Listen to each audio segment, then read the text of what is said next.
ዳኒ ሰሞኑን አዲሱ የተሽከርካሪ ሰሌዳ ወይንም ታርጋ መሰጠት ተጀምሯል።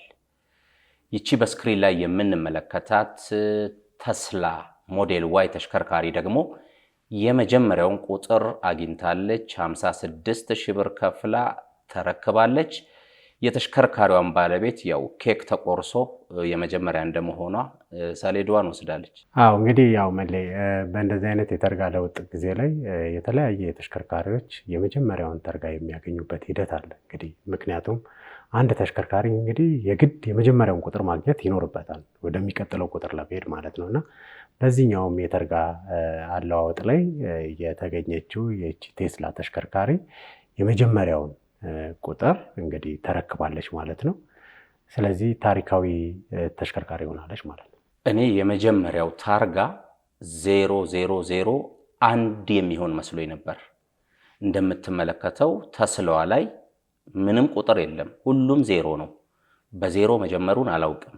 የተሽከርካሪ ታርጋ ሲሰጥ የመጀመሪያው ቁጥር 1 ብሎ የሚጀምር ነበር የሚመስለኝ። ተስላ ሞዴል ዋይ ተሽከርካሪዋ የወሰደችው ቁጥር ግን 4 ጊዜ 000 ነው። ይሄ መረጃ ነበረ እንዴ? ያው እኔም አንተም ካለን እስከዛሬ ከመጣንበት መንገድም ስታይ የተሽከርካሪ ሰሌዳ ሲሰጥ የመጀመሪያው ቁጥር 1 ቁጥር መኖር አለበት። ስለዚህ በነበረ ልምድ እኔም አሁን ቀደም ብለህ ብትጠይቀኝ ጥያቄውን ምን ትገምታለህ ብትለኝ 0001 ወይንም ብቻ 1 ቁጥር ያለበት ቁጥር ብዬ ልገምት እችላለሁ እንጂ 000 ይሰጣል ብዬ አስቤ አላቅም ማለት ነው። በአዲስ አበባ ከተማ እስካሁን ድረስ 803,000 ተሽከርካሪዎች ተመዝግበዋል። ከነዚህ ውስጥ ደግሞ 400,000 ተሽከርካሪዎች ወይንም 50%ዎቹ ኮድ 2 ወይንም የቤት ተሽከርካሪዎች ናቸው። ከነኚህ የቤት ተሽከርካሪዎች ውስጥ የመጀመሪያዋ ተሽከርካሪ ይቺ የምናያት ቶዮታ ራቭ4 ተሽከርካሪ ነች። 1 ቁጥር ነች። በወቅቱ 00 እንደነበረ አላስታውስም። እችን ተሽከርካሪ ግን ለረጅም ጊዜ ስለማቃትም ነው ወደ ስክሪን ያመጣናት። ያኔ እንግዲህ በ1 ተጀምሮ ይሆናል፣ አሁን በ0 ተጀምሮ ታሪኩን አናውቅም። ለማንኛውም ግን ታሪኳን ለዚችኛዋ ተስላ ተሽከርካሪ ማስረከቡ አይቀርም፣ ሰሌዳው መመለስ ስለሚኖርበት።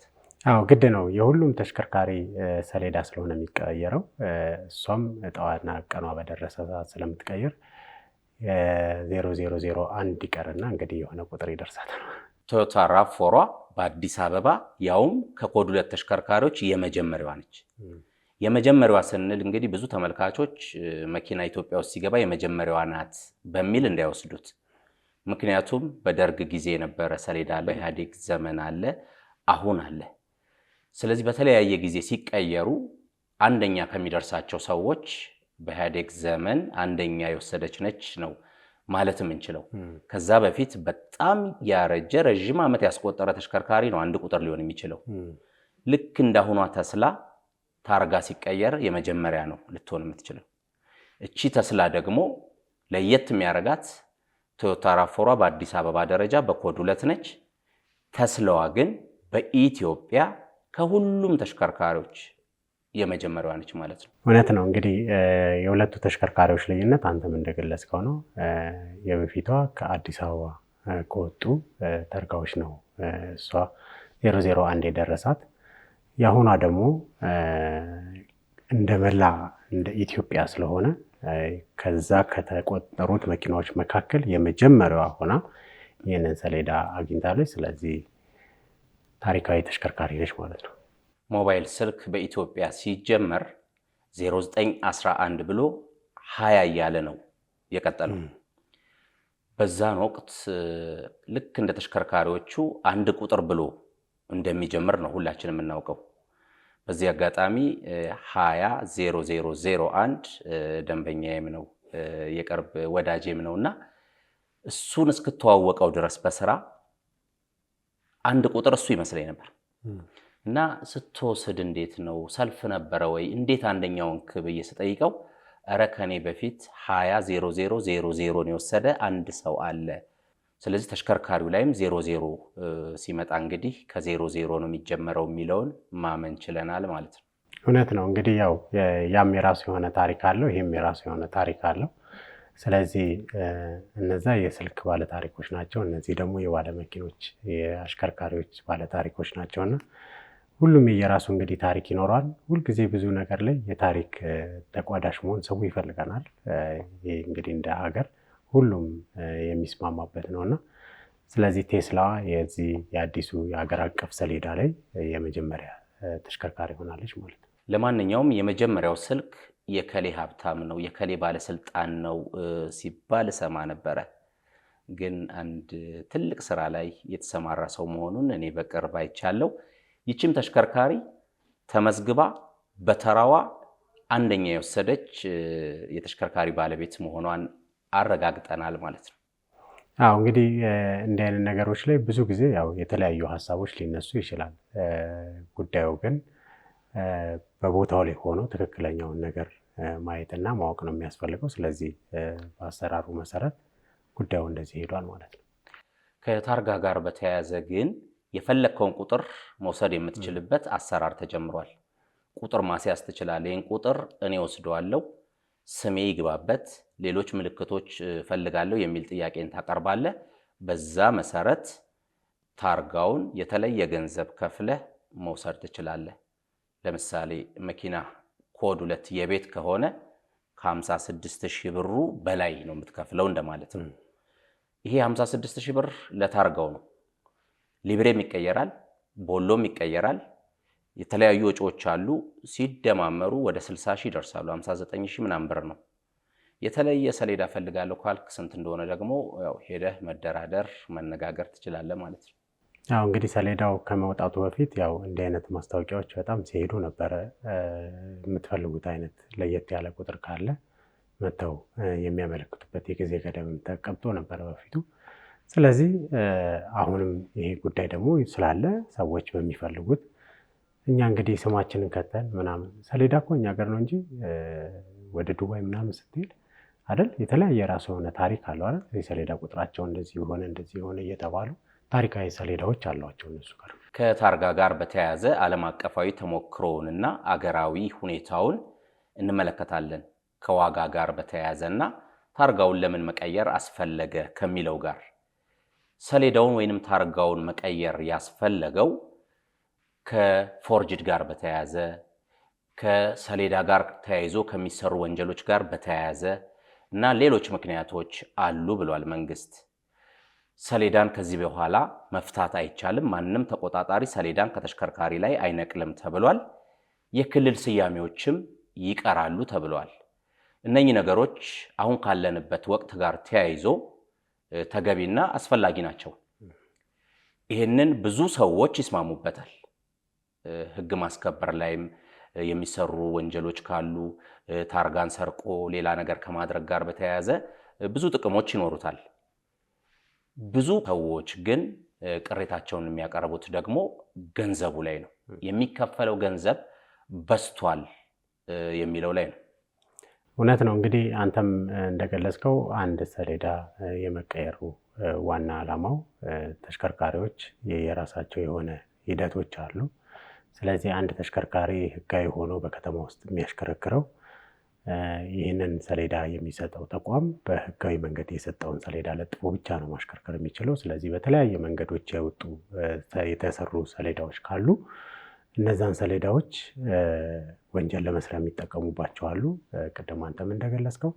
ስለዚህ እነዚህ ነገሮች ለማጥራት የሚካሄድበት መንገድ አንዱ መስሪያ ቤቱ የዘረጋው መንገድ ነው። ስለዚህ ከዚህ በኋላ ምንም አይነት የሰሌዳ ስህተቶች እንዳይፈጠሩ ተቆጣጣሪ አካላትም ኢዝሊ ትክክለኛውና ትክክለኛ ያልሆነውን ሰሌዳ በቴክኖሎጂ በተገጠመለት መሰረት መለየት የሚችሉበት አሰራር ሂደቶችን አካቶ ወደዚህ መጥቷል። ስለዚህ አሁን ደግሞ እንዳልከው ደግሞ ብዙም ሰዎች ደግሞ ከዋጋው ጋር ተያይዞ የራሳቸውን የሆነ ጥያቄ አቅርበዋል። ስለዚህ ይሄንን ደግሞ የሚመለከተው መስሪያ ቤት ለሰሌዳዎቹ የሚገባኝን ዋጋ ብሎ ደግሞ አስቀምጧል። ስለዚህ እንግዲህ በዚህ መንገድ ነው መስተናገድ የሚቻለው። በዚህ በአዲሱ የተሽከርካሪ ታርጋ ዙሪያ የተቀመጡ የዋጋ አይነቶች አሉ፣ መስፈርቶች አሉ። ዋጋዎቹን ስንመለከት የተለያየ ልዩነት አላቸው። ለምሳሌ ለአካል ጉዳተኞች የተሰጠ ቅናሽ አለ። ለቤት ተሽከርካሪዎችና ለንግድ ተሽከርካሪዎች የተቀመጠ ከፍተኛ ዋጋ አለ። በኤሌክትሪክ ኃይል ለሚሰሩ ተሽከርካሪዎች ደግሞ የተቀመጠ ማበረታቻ አለ። የነኚህ ዋጋ ከፍና ዝቅ ማለት መስፈርቱ አሁን የጠቃቀስናቸው ናቸው። መሆን ያለበት ምንድነው የሚለውን ደግሞ የተለያዩ የህብረተሰብ ክፍሎች የራሳቸውን አስተያየት ሰጥተዋል። እኛም የራሳችን አስተያየት ይኖረናል። ለምሳሌ አካል ጉዳተኞችን ማበረታታት፣ መደገፍ ተገቢ ነው። እንዲመቻቸው ሆነው መንቀሳቀስ አለባቸው። ወደ ተሽከርካሪ ሲወጡ ቅድሚያ ሲያገኙ እነኚህ በጋራ የሚያገኟቸው ጥቅሞች ናቸው። ወደዚህ ጉዳይ ስትመጣ ግን አንድ ሰው አካል ጉዳተኛ ስለሆነ ሰሌዳ ሲያወጣ ቅናሽ ስትሰጠው አቅም የለውም ወይ? አረጋግጣለሁ። አካል ጉዳተኛ ስለሆነ ገንዘብ የሌለው ሰው ነው ሁሉም ማለት አትችልም። አካል ጉዳተኞች ሆነው ቢሊዮነሮች እናውቃለን። ትልልቅ ስራ የሚሰሩ ሰዎች አሉ። እነኚህ ሰዎች መክፈል እየቻሉ ግን እየተደጎሙ ነው።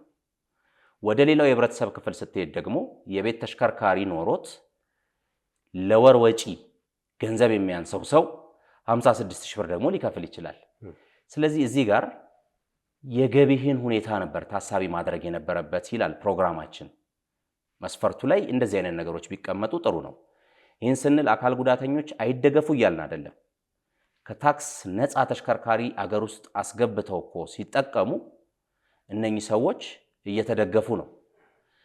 አካል ጉዳተኞች በተለያየ መንገድ አሁንም እየተደገፉ ቢቀጥሉ ደስ ይለናል። እኛም እንደ ፕሮግራም ብዙ ፕሮግራሞችን ሰርተናል። ስለዚህ መስፈርቶቻችን መታየት አለባቸው እንላለን። ወደ ተሽከርካሪ ምድብ ደግሞ እንሂድ። የቤት ተሽከርካሪ ሆኖ 56,000 ብር መክፈል የማይችል ሰው አለ። የንግድ ተሽከርካሪ ሆኖ የማይችል አለ። ስለዚህ በሌሎች ሀገራት እንዳለው ገቢህን ታሳቢ ያደረገ ዋጋ ቢቀመጥ፣ በአንድ ጊዜ የማትከፍልበት ሁኔታዎች ቢፈጠሩ እያለ መስፈርቶቹ የተለያየ ቢሆኑ ጥሩ ነበር። አዎ፣ እኔም እንደውም ከአነሳቸው ሀሳቦች በጣም የሚያስማማኝ በአእምሮ ውስጥም የነበረው ብዙሃኑ ሰው ሁሉም ገንዘብ ይኖሯን መክፈል ይችላል ማለት አይደለም። ስለዚህ እኔም ካንተ ጋር በጣም ሼር የማደርገው ውስጥ የነበረው ሀሳብ ምንድነው፣ አመታዊ ተሽከርካሪን በምታደስበት ጊዜ ላይ በጊዜ ገደብ ተቀምጦ ያንን ብር አከፋፍሎ መክፈል የሚቻልበት። ለምሳሌ አንድ ላይ ጫና ከሚሆን ቀስ ቀስ እያልክ የምትከፍለው ነገር ትንሽ እንደ መበረታቻ መሆን ይችላል እና ቅድም አንተም ለመግለጽ እንደሞከልከው ማበረታቻ አድርገህ ስታደርግ እንትና ስለሆነ ሳይሆን የገቢ ምንጭህ ነው የገቢን መወሰን የሚቻለው እና ስለዚህ ሰው አቅም አለው የለውም የሚለው በሁኔታዎች ነው እንጂ ባለው የገቢ ምንጭ ነው እንጂ በሁኔታዎች ላይሆን ይችላል። ስለዚህ እዚህ ላይም ስትመጣ ብዙሃኖቹ እንዳልከው የወር አስቤዛ ማድረግ የማይችል ሰው ሊኖር ይችላል ማለት ጊዜው ከኢኮኖሚው አንፃር ማለት ነው። እኛ ጋር እንደውም አንድ ሰዎች የሚሉት አባባል አለና መኪናና ቤት ካለ በጣም ሀብታም ተደርገህ ነው የምትታሰበው ተብሎ ይታሰባልና ግን መኪናና ቤት ስላለ ሀብታም ነህ ማለት አይደለም እና ብዙ የሚያስፈልጉ ነገሮች አሉ። ያ ማለት ለላይፍ ህይወትን ለማቅለል የምታደርጋቸው አንዱ ሁኔታዎች ናቸውና ስለዚህ በጣም በዛ ሀሳብ እስማማለሁ። እኔም ማለት ቀስ ቀስ እየተባለ የሚከፈልበትን ሀሳብ እኔም እስማማለሁ። ለምሳሌ በኤሌክትሪክ የሚሰሩ ተሽከርካሪዎች ላይ ማበረታቻ ተደርጓል። ኮድ 2 የቤት ሆኖ በነዳጅ የሚሰራ 56,000 ብር ከፍሎ በኤሌክትሪክ የሚሰራ ተሽከርካሪ ያለው ሰው ደግሞ ቅናሽ ተደርጎለታል። ይሄ ሰዎች ከአየር ብክለት ጋር በተያያዘ ወደ ኤሌክትሪክ ተሽከርካሪ እንዲመጡ ማበረታቻ ነው። ዓለም ላይ የተለመደ ነው። የፍጥነት የክፍያ መንገዶች ላይ ሲገቡ አይከፍሉም። የሆነ ቦታ ሲሄዱ ፓርኪንግ ላይ ቅድሚያን ያገኛሉ። እነኚህ ማበረታቻዎች የጋራ ናቸው። አለበለዚያ ግን በሴክተር በሙያ በሌላ ነገር እያደረክ የምትመድብ ከሆነ እዛ የመደብክበትና አበረታታለሁ ብለህ ያሰብክበት ቦታ ላይ አቅም የሌላቸው ሰዎች አሉ፣ አብረው ይደፈጠጣሉ። እነሱን ነው ማበረታታት ካለብህ ማበረታታት ያለብህ። ለምሳሌ የህዝብ ትራንስፖርት አገልግሎት የሚሰጡ የታክሲ ተሽከርካሪዎች ላይ ማበረታቻ ተደርጓል። ይሄ ለአንድ ሰው አገልግሎት የሚሰጥ ተሽከርካሪና ለብዙሃን አገልግሎት የሚሰጥ ተሽከርካሪን የለየ ነው። ስለዚህ እዚህ ላይ ስራውን እንዲሰሩ የትራንስፖርት ችግር እንዲያቃልሉ ማበረታታት አድርገን ልናየው እንችላለን። እነኚህን ቆም ብሎ አስቦ ማየት ያስፈልግ ነበር ለማለት ነው። እና ዳኒ ሰሞኑን ከተሽከርካሪ ሰሌዳ ዋጋ ጋር በተያያዘ ብዙ ሐሳቦች ቀልዶችንም ስናስተናግድ ነበር።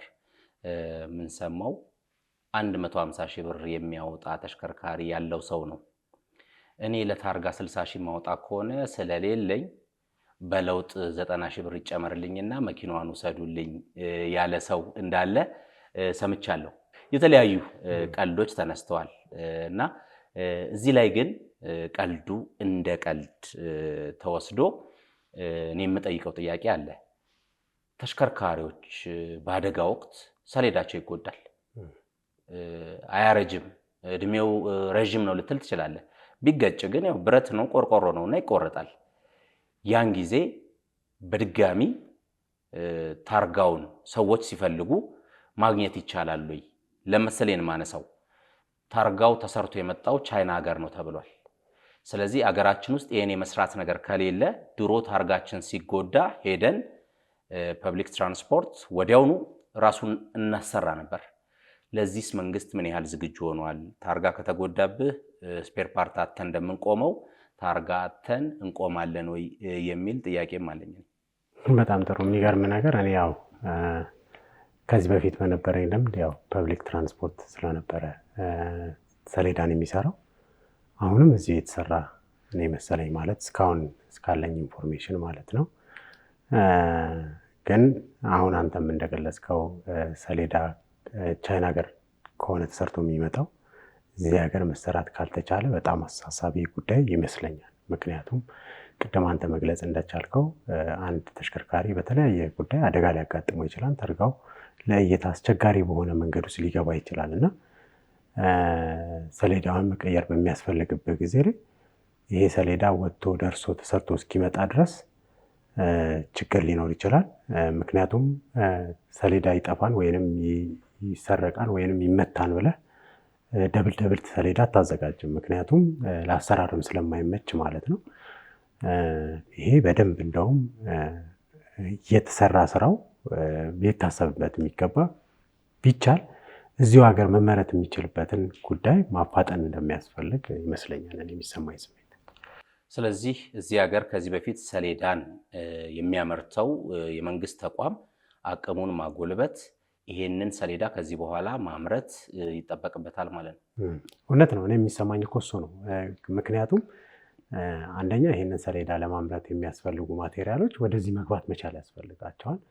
እጥረትም አለ ተብሎ መነገር የለበትም። ከዚህ በኋላ በተለያየ ጊዜ አይተህ ከሆነ የሰሌዳ እጥረት ችግር እየተነሳ ተሽከርካሪ ገዝተው ሰሌዳ ማግኘት ያልቻሉ ተሽከርካሪዎችን በተለያየ ወቅት ላይ አይተናል አይደል? እኛም በፕሮግራማችን ላይ አምጥተን ጥያቄ እየተጠየቀ ቀለም አለቀ ምናምን ሲባል እየተባለ ሰዎች በሚጠይቁን ጥያቄ ያው የሚመለከተው መስሪያ ቤት እየጠየቀን ያለውን እውነት እየተናገረን ነበረ እና ይሄ ጉዳይ ታሪክ ሆኖ መቅረት አለበት ብዬ ነው የማስበው በአዲሱ አሰራር እና ስለዚህ ይህንን መስራት የሚገባው ተቋም በደንብ ከአሁኑ መሮጥ ይጠበቅበታል ብዬ ነው የማስበው። ብዙ የተነጋገርንበት የተሽከርካሪ ሰሌዳ ወይንም ታርጋ ክፍያው ስንት ነው፣ ለየትኛው ተሽከርካሪ ስንት ብር ተመን ወጥቷል የሚለውን ለተመልካቾች መረጃውን ብንሰጥስ? መልካም ተመልካቾቻችን፣ አዲሱ የተሽከርካሪዎች መለያ ሰሌዳ ወይንም ታርጋ የክፍያ ታሪፉን እነግራችኋለን። የከተማና ሀገር አቋራጭ አውቶቡሶች 9400 ብር ይከፍላሉ። የህዝብ ታክሲ ትራንስፖርት በተለምዶ ሚኒባስ የምንላቸው የከተማ ታክሲዎች 11700 ብር ተቀምጦላቸዋል። ለአካል ጉዳተኞች 9400 ብር ነው የተቀመጠው። የግል መገልገያ የምንላቸው ወይንም የቤት ተሽከርካሪ የምንላቸው 56000 ብር ይከፍላሉ። የንግድ ተሽከርካሪዎችም ልክ እንደዛው 56000 ብር ተቀምጦላቸዋል። ለመንግስት ተሽከርካሪዎች የተቀመጠው ዋጋ ደግሞ 9400 ብር ነው። ድንበር ተሻጋሪ የጭነት ትራንስፖርት አገልግሎት የሚሰጡ ተሽከርካሪዎች 28500 ብር ይከፍላሉ። ዓለም አቀፍና አህጉር አቀፍ ድርጅቶች 56000 ብር ተተምኖላቸዋል። ኮድ ዲፕሎማትም እንደዛው 56000፣ የእርዳታ ድርጅት 56000፣ ልዩ ተንቀሳቃሽ ተሽከርካሪዎችም 56000 ይከፍላሉ። የባለ 3 እግር ተሽከርካሪዎች በተለምዶ ባጃጅ የምንላቸው 9400 ብር ይከፍላሉ። የባለ 2 እግር ተሽከርካሪዎች ወይንም ሞተር ሳይክሎች 4700 ብር ይከፍላሉ። እነኚህ የጠቀስናቸው ተሽከርካሪዎች በሙሉ በኤሌክትሪክ እና በተፈጥሮ ጋዝ የሚሰሩ ከሆነ ደግሞ የተለየ ቅናሽ ይደረግላቸዋል። ለምሳሌ የቤት ተሽከርካሪ ሆኖ 56000 ብር በነዳጅ ለሚሰራው የተቀመጠው ዋጋ ወደ ኤሌክትሪክ ሲሄድ 44500 ብር ይሆናል እንደማለት ነው። ሌሎቹም እንደዛው ቁጥራቸው እየቀነሰ ይሄዳል። ኮድ 2፣ ኮድ 1፣ ኮድ 3 የሚለው ስለቀረ ሁሉም በአንድ ቁጥር ስለሆነ የሚካተቱት ተሽከርካሪዎቹ የተለዩት በሚሰጧቸው አገልግሎት ነው። ዋጋው እንደተመለከታችሁት ነው። የታርጋዎቹ ዋጋ ያው እንደተከታተልነው ነው ዳኒ። ተመልካቾች ግን ሊያነሷቸው የሚችሉ ጥያቄዎች አሉ። ለምሳሌ ታክሲውን ከቤት ተሽከርካሪው በምን እንለየው? ሁሉም ታርጋቸው ቀለሙም አንድ አይነት ነው፣ መለያቸውም ኢቲ ነው የሚለው ብለው ሊያነሱ ይችላሉ። ምንድነው የአዲስ አበባ ከተማ አስተዳደር የአሽከርካሪና ተሽከርካሪ ፈቃድና ቁጥጥር ባለስልጣን እንዲሁም የትራንስፖርትና ሎጂስቲክስ ሚኒስቴር የሰጡት ምላሽ ተሽከርካሪዎቹን ለመለየት ቦዲያቸው ላይ ስቲከር ይለጠፋል ነው የተባለው። ታክሲ ከሆነ ታክሲ፣ የእርዳታ ድርጅት ከሆነ የእርዳታ ድርጅት ስቲከር ይለጠፍበታል ተብሏል። ሌላው ተመልካቾች ሊያነሱት የሚችሉት ጥያቄ ደግሞ የትኛው ተሽከርካሪ መቼ ይቀይራል፣ ተራችን መቼ ነው የሚል ነው የሚሆነው። ከዚህ ጋር ተያይዞ እየተደወለ ይጠራሉ። በተራ ቁጥራቸው መሰረት ወይንም እኛ በምናስቀምጠው ተራ መሰረት እየደወልን እንናገራለን ወይም በሚዲያ እንጠራቸዋለን እንደተባለ ሰምተናል። ስለ ታርጋ ወይንም ሰሌዳ ይሄን ያህል መረጃ እንግዲህ ዛሬ ከካሪቡ አውቶሞቲቭ ፕሮግራማችን በስፋት ተዳሷል። እውነት ነው ማለት